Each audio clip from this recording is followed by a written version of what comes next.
G'day folks, Andy McGovern here with another edition of Pure Fishing TV. One of the most common things that I get asked all the time is how is the best way to actually get the correct amount of line onto your reel. With expensive braid these days, you find that this line, you've got 114 metres here, and most of our good quality thread lines these days, because of the thin diameter, the thread lines can take more than 114 metres. So what you actually need to do, or 100 metres, or whatever it happens to be, whatever particular brand of line you choose, the key is what you need to actually do is put some line underneath your spool, or on your spool, then actually add your braid. But how you do the exact amount is a little bit of a juggling act. Quite a little simple trick that I came up with is most good quality thread lines these days, when you buy them in the box, actually have two spools. So what I've actually done here is I've taken my main spool already off the reel. I've attached the spare spool onto the reel. What you actually then do is you put your line on in reverse. So what you actually do is you attach your braid first, which I've actually pre-prepared before I started filming.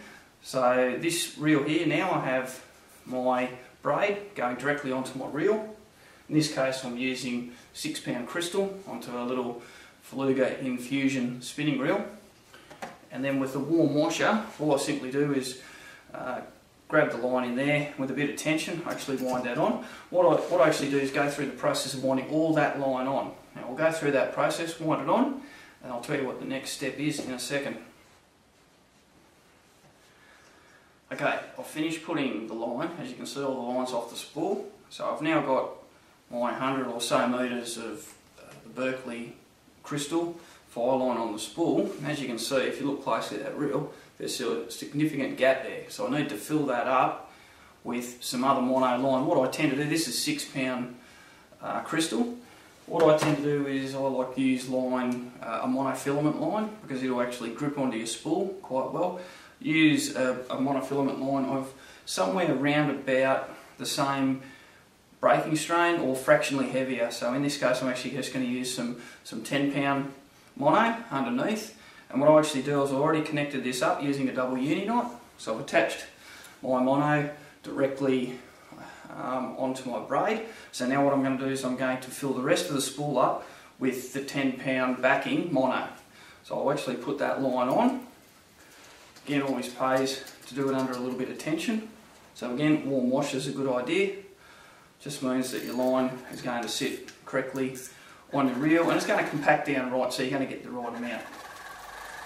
A couple of millimetres from the top lip, because obviously the bigger the gap you have there, when you cast, there's going to be resistance as your line goes out. So you don't want to over-spool it or overfill it, overfill your spool. If you overfill your spool, when you go to cast, what will happen is you'll get a heap of line come off at one time and you end up with a heap of tangles. So you will then have to strip off 5-10 metres of braid, which is expensive and wasted. So you make sure you only want, a millimetre to maybe half a millimetre underneath the lip of the spool, and that's the correct amount. So I think that's about right. So what I'm going to do now, quite simply, is I'm actually going to trim this off. So I now know that I have the correct amount of line on this spool, and I'll just remove this line here. And all I do is I'm going to then put on my original spool. So I'll take my spare spool off the reel, replace it with my original spool that the reel comes with. Now, in a lot of cases, some of these really good quality thread lines or egg beaters on the market these days, there's no difference between your spare spool and your main spool. And look, the other thing is we're doing this with a small thread line, but you can do it for any size thread line as long as you've got a spare one. The other point worth mentioning is if you don't have a spare spool with your reel, all you do is actually find a reel with a similar diameter, a similar to line capacity as the one you're going to put on. So you just look at the specs on the side of your spool or on the box of your reel, and if it's got a similar sort of capacity for the same line class, then you can use your spare reel or your other reel to get a gauge on how much line you need to put on. So you can do this, it's the same sort of thing. So now what we've got, I've got my spare spool filled with my mono on top, my braid underneath. I've now replaced it with my original, or my original spool. So what I'm going to do is now put this line onto here, and I'll end up with a spooled reel with exactly the right amount of braid on it, and all your 100 odd metres of braid sitting on top. So I'll go ahead and I'll connect this up to this reel.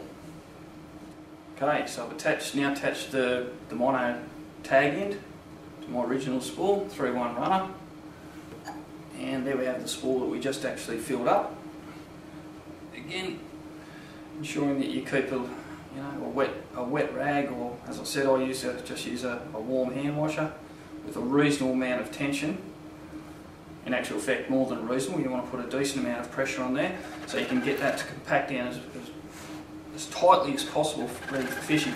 So now it's just a matter of winding all that line onto your reel, and you're going to be set up ready to hit the water.